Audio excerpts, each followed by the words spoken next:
A girl went to the supermarket just to shop, but unfortunately found herself in the middle of a robbery. The strange thing was, the robber had a bizarre demand. She ordered all the men to leave and kept only the women as hostages. What the robber didn't notice was that the male store manager had been hiding in the produce section the whole time. Just as all the women were being gathered together, the manager suddenly revealed himself. Turns out, he was the robber's husband. The robber's motive was simple. She wanted to find her husband's mistress among these women. To everyone's surprise, the husband flat out denied it and accused her of having paranoid delusions. When people noticed the mismatched shoes on the robber's feet, they all assumed she must be mentally ill. The robber angrily raised her gun. At this critical moment, an older woman stepped forward.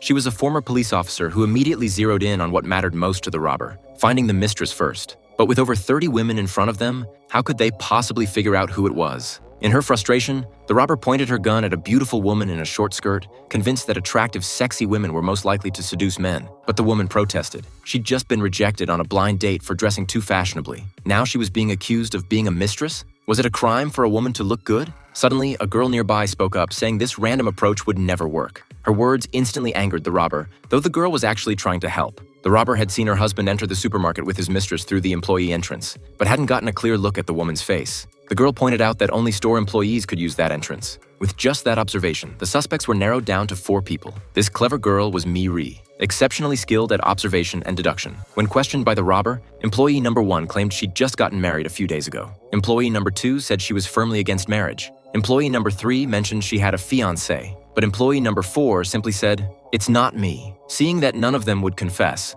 the robber was losing control again. That's when the husband stepped forward, scolding his wife to think about their son. But this only made the robber more agitated. Just a few days earlier, the man had left their son alone on a carousel to meet up with his mistress. The boy's leg was crushed by the ride and he was still in the hospital. This revelation sparked outrage among all the women. One even grabbed a bunch of green onions and started hitting the man with them. As chaos erupted, the robber fired a warning shot to regain control. Now that the story was becoming clearer, someone volunteered information. She'd seen employee number 2 give the manager a drink, and they'd seemed flirtatious. Employee number 2 quickly explained she was just trying to secure her contract renewal next week. This immediately upset the other 3 employees, since their renewals were also at stake. But none of that mattered now. Mi-ri stepped forward. She'd identified the real mistress. It was employee number 3.